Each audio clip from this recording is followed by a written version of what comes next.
Awesome. This is a little bit of a funny format because we are supposed to have a discussion. Yeah. So I have to get into the role of a moderator. No. Thomas, what is Hugging Face? Hello, everyone. Very nice to be here. Thanks for staying, even though some parties are already starting. We'll try to have a nice discussion with you all, Robin.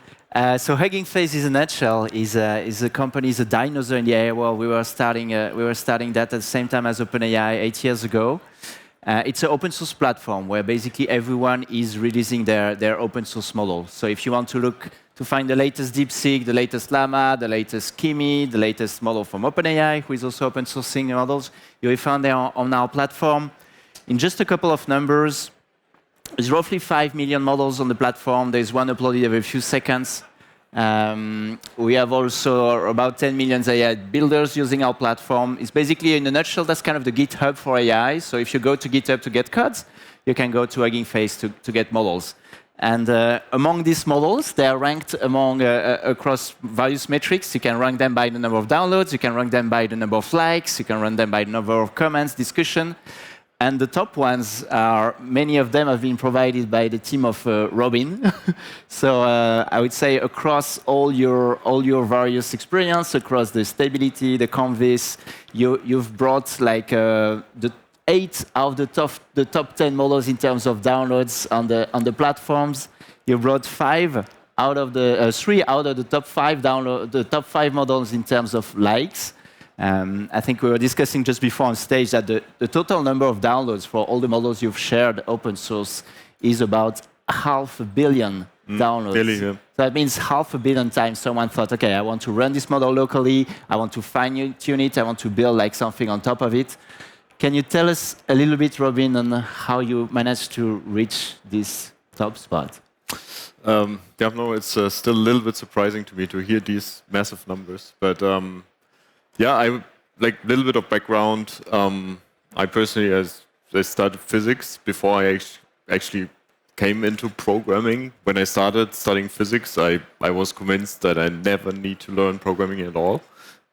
But then, I don't know, realized that you actually, when you're simulating the systems, you have to write code to solve differential equations, and it actually looks really nice when you look at the solutions on the screen. And then that got me into like more and more simulation and then generative AI. And I think it was like a very natural transition when I first heard about variational autoencoders and generative adversarial networks. It felt like the right extension to what I've learned before that. And then I started in the computer vision lab in Heidelberg, small place in Germany, where I met some of my now co-founders at Black Forest Labs, and we did a PhD together. We worked on these latent generative models that are basically very efficient variants of image synthesis and video synthesis models. We designed a bunch of like different algorithms for that. But the core principle is that you basically use this property of natural signals like images that you can compress it into some more efficient representations.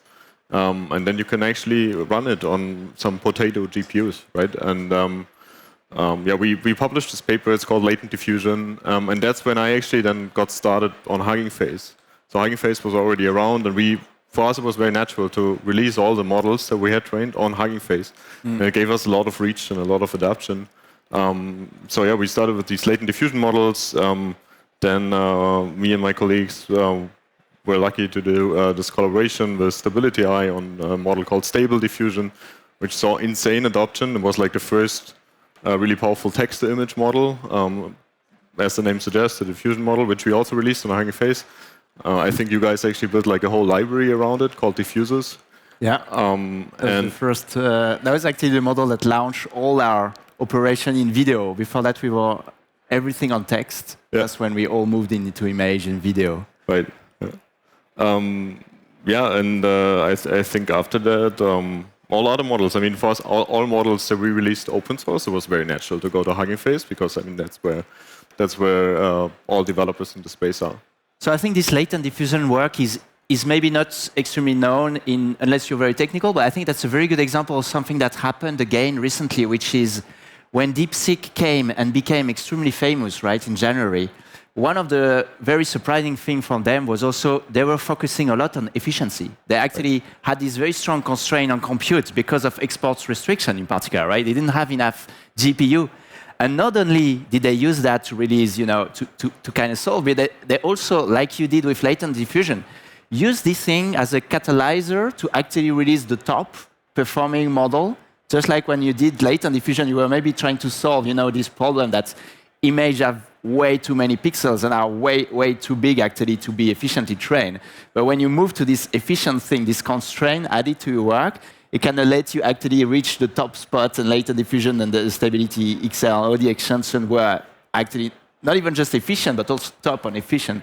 Wondering if you still think it's a viable path, or if you think this is actually a strength maybe that you've had.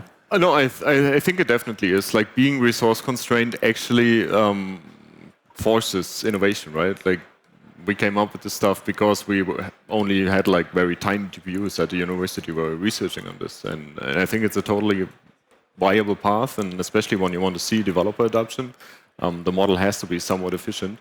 And I think that's one of the reasons why then, like later also our Flux models that we released with Black Forest Labs, that they actually saw like this massive adoption because they kind of hit the right compromise between efficiency but performance, right? They were like, when we released them, they were like state of the art, the best on the leaderboard, and that's exactly what you want to achieve, like this combination of being able to run it locally and very good performance, obviously. Interesting, yeah. Do you feel like, so for Flux, so to tell a little bit the story, right? When you were at Stable Diffusion, so you build Stability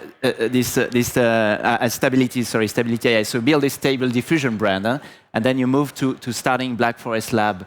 And it's probably good to remind that it's extremely recent. So you started Black Forest Lab basically in the summer 2024, so about 1 year and a half ago. Yeah, a little bit before. We started in spring. Before. Yeah. So maybe let's say 2 years, or a little bit more. 1.5. Yeah. 1.5. And so then you started with your flagship model Flux, and you also quite quickly went in this idea of we're going to make also various how you say, derivative type of models. So there was the Snell, the Dev, the Pro, and maybe soon a smaller version as well. Can you tell us a little bit how you see this, basically, how you see this versus maybe what I would say like team like Gemini or something are trying to sell you, or maybe like OpenAI Sora, which is basically a single large model. Yeah, I think that's an interesting question, because what we did when we released our first family of models is that we didn't put out like a single model, but actually like different tiers of the same model family. So we did release like a model that's called Flux Pro, which is not on Hugging Face, but it's basically our proprietary model, which has the very best performance of that family. But then we went out and released a model Flux Dev with a so-called open weight license. I'm actually curious to get your thoughts on this.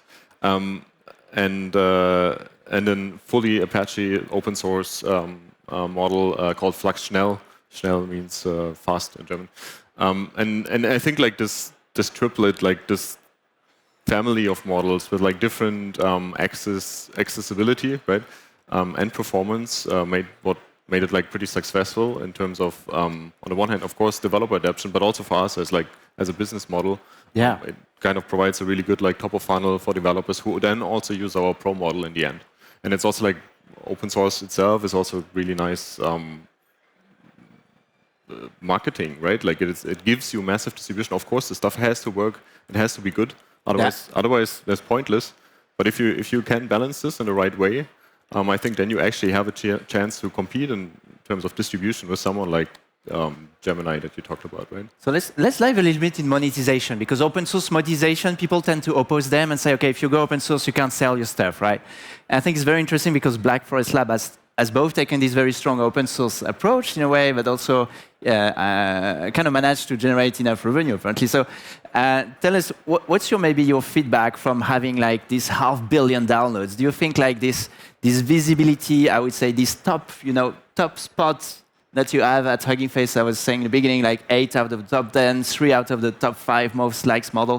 Do you think this has been, in your experience after 1 year, kind of an interesting And you can say no, you don't have to please me. But has it been like, you think, an interesting, freemium models? No, that you want to 100%. keep expanding on? Yeah, exactly. I think for us, when we started, it was very clear. Like when we started Black Forest Labs, from this prior experience, it was very clear that we have to do it this way, right? It's the only way that when you're a new company and you're in the modeling space, that you can achieve like this level of distribution. And for me, it's a no-brainer. I think the interesting part is really about not only doing like one open source model, but tiering like the different models, as I talked about. But yeah, I'm actually curious to get your thoughts on, because there's very heated debate online about like full open source versus open weight. Where open weight means oftentimes a non-commercial license. I think it's a good point. And people often ask us, okay, there is two ways. People ask us, what is a good open source model? But also some people who open source and don't get the benefits come back and complain and say, hey, I open sourced it. I didn't solve my like visibility, mindshare, down like reach problem. And I think the first thing I try to tell them usually is you cannot just open source once and hope that you will have a very strong brand that's built out of the box. So I think there is a reason like models like Quen, for instance, are constantly top downloaded models. I mean, one reason is they are just the right size, price point maybe. But another reason is it's a team that has been constantly open sourcing good models for the past 2 years almost, right? So people have just started to associate it with good quality open source model. And I think Flux has the same thing, which is you open source regularly a couple of things, right? So the community kind of builds around it and start to know you as a household name, right? Another counter example is, and there is actually one company I was talking with recently, GLM. They open source once, then they didn't do something for like 2 years. They went closed source. What they discovered is basically people kind of forget about you. The community doesn't stay very active. It disappears. And when they open sourced again, they decided to go back to open sourcing this summer. And they saw kind of a revival, and even a revival on some of the actually usage of the first model. So I think the first thing is you have to, when you start to go on an open weights approach, you have to think a little bit like coding, that it's a community you're going to have to keep like entertaining, in a way not really entertain, but maintaining. You cannot just say we're giving you once and that's it.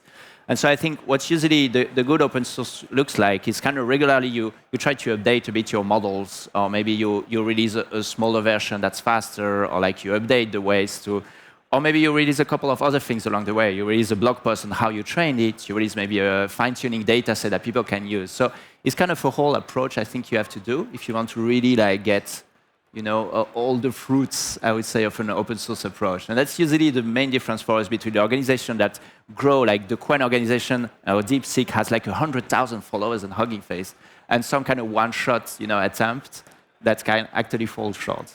Yeah. Do you think there's like I don't know, like a model that's still missing on Hugging Face? A lot of them. Like I think I would say the text field is quite well covered. So there is still maybe like regional model, because we tend to forget that these models also encode some values, and they're trained by teams that come from some areas. So if you take a model trained by a US team, it will be, for instance, English first. Obviously, like most of the data is going to be English, right? So if you want to use it, I don't know, to process like Polish or like something, you might want something else. And the Chinese model will be different, of course. There is a lot of debates about what we encode it. So I think there is still definitely room in text for like maybe European models or more European models that are trained, for instance, in this language.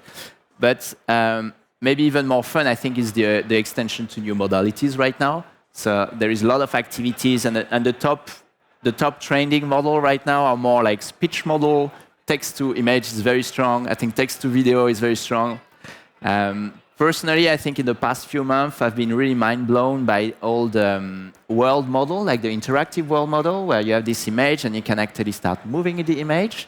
There is almost nothing in open source right now, so there is definitely a lot of like attention, room usage to be tackled, and there is some team, but it's mostly the same incumbent that we see, so there is a lot of room there.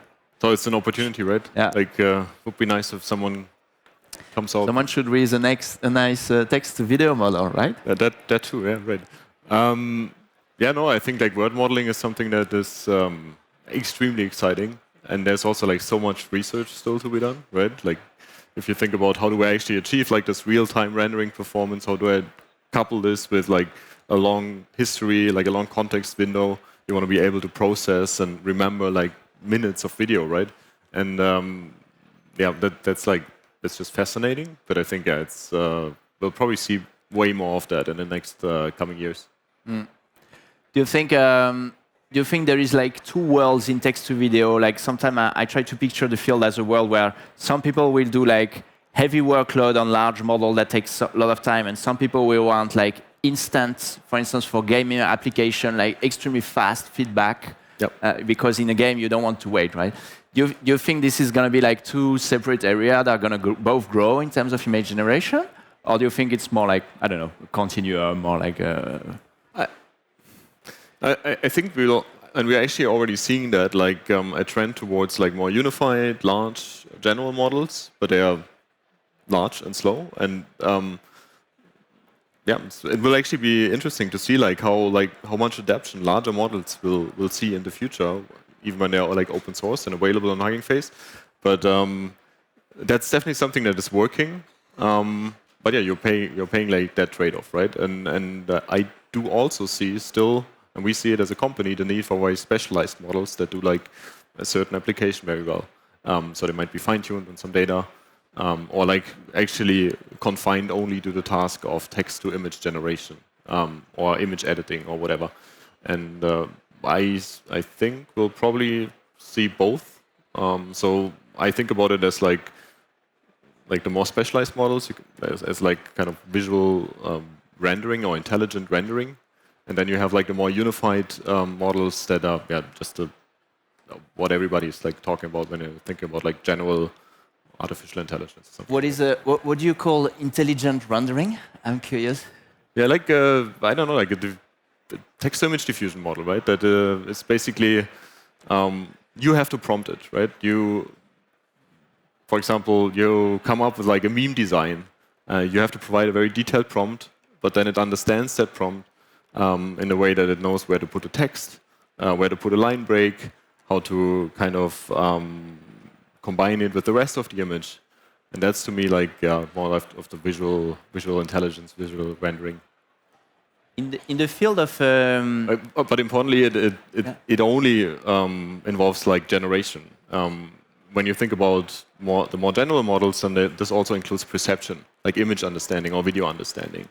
So this is where I kind of draw the line there.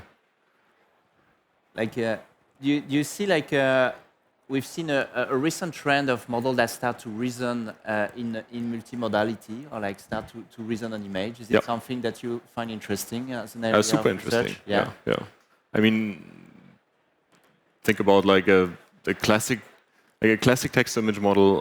You usually optimize like the kind of images that it puts out, but now you can augment that and optimize on the text that actually comes into the image, and then augment that to, I don't know, audio or other modalities in the future. So I think that's super promising.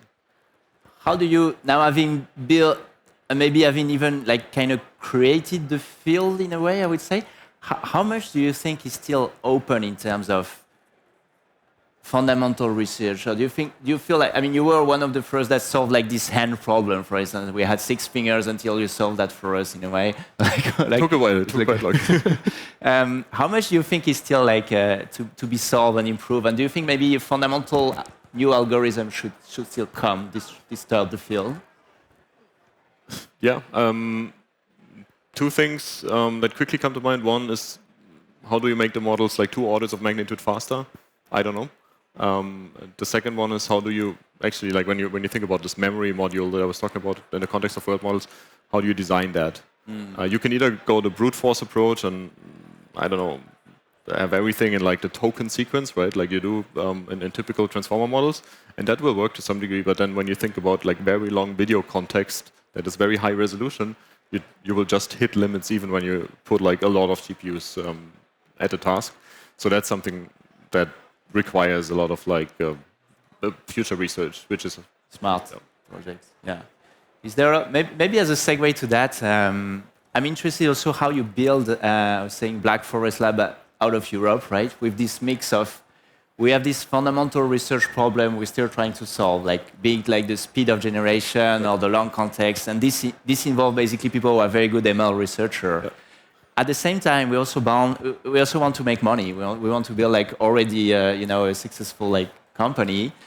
And the third pillar here is you also even want to be in Europe and build that for Germany. So how did you approach that when you start creating that? Did you hesitate? Did you okay, maybe we should just fly to San Francisco and build like a fundamental research lab, and then we don't even care about monetization. We can be like thinking machine, and we just raise another $5 billion just before having our first product out on the market.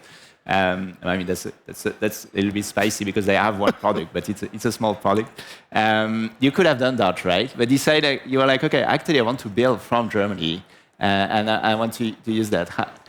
Yeah, 100%. I think, like, look, I think making money with this stuff is important, right? Like, we want to have like sustainable funding for our own research to continue doing this. I think it's important that when we talk about that, we build it from Europe. That we are building it from Europe, but we are building it for the world, for everyone, right? There's like this global audience that uses these models, and that's something that sometimes gets a little bit lost when you talk about like building AI in Europe. Yesterday I was in Berlin at like there was an AI summit, lots of politics involved, but it sometimes feels a little bit defensive and too over-focused on Europe alone. Yeah. And I think the ambition has to be global. And then it really doesn't matter, like for these research problems, like the one thing that matters is that you have like a really good team with a lot of experience in the space and access to compute. But if you're not, I don't know, if you don't want to sit next to your compute cluster, then it doesn't really matter where you build your team. And Europe, Germany, southern Germany in particular, it has like such a huge talent density that I think it's possible. We are hopefully like one of the examples how you can do that. Yeah. And then like what you get here is basically the ability to focus on that and go out into the world with this technology. You feel lucky in a way that you're isolated from the noise? Sorry? Maybe. Do you feel lucky that you're isolated from maybe the noise you would have if you were building in another area? No, certainly. Like, I mean, not isolated, right? But I think we have the ability to focus when we want to, and then obviously, like, we have an office, for example, in San Francisco. I'll fly there in like 1.5 weeks, and it's as important, right? Like, it's that collaboration between like us here in Europe and the team in the US, and I think that's like very reflective of how we approach this problem. But I'm actually curious. I think your co-founder Clem at some point said that it wouldn't have been possible to build Hugging Face anywhere else than in the US. So would you still think that's true? So I think that's a key question for any European company: is how can we build a global company out of Europe, right? I think that's a key danger, and that's also the key question you need to ask very early: is how do I think global? How do I manage to think global? So I think for us, the way to solve that was to build out of the US first. So that's why we started in New York. And also, you have to picture that back in the day, 8 years ago, raising money for AI in Europe was really tough. Like, good luck going and say, AI was not even a field, right? 2017, like 2016, basically. There was the chatbot field. So, and the chatbot field had a pretty bad reputation. For good reason. Chatbots were just extremely bad. Yep. And so basically raising for this idea that AI could be big, you could only do that in the US. This being said, now, if we had to start again today, I think the question, we would ask ourselves much more the question, right? Could we not just start it here and do the same global thing? But then, even if we had started here, I think we would probably have tried to do something like you did, which is opening very quickly an office in the US, or very quickly at least taking a look at the US market. I'm often joking, like people complain about fragmented market in Europe. I think there is an amazing unified market that you can tackle, which is the US market. So you should just go tackle this market very quickly and think about it very quickly. And so I think from this point of view, we might very likely also have had an office in New York very quickly, an office in the Bay Area very quickly. So would Hugging Face, the remote company, look so different? I'm not even sure. Makes sense. And what do you think? Like, how will Hugging Face look like in 5 years? I think roughly just expanding the scope. So right now we're building a lot. I was showing you my robots. So we're building a lot in robotics and AI for science. We're very excited about this area. We think generally there's a lot of exciting things to be done now in AI outside of just the text field. The vision is one part, but robots, physical AI is a new one. Science with like proteins is a new one. So we're very excited about all this kind of organic expansion on the ground that we've already built. Awesome. Yeah. Thanks, Robin. I think we have to go out. We have to go, yeah. We're reaching the limits of timer. Thanks, everyone. Thank you.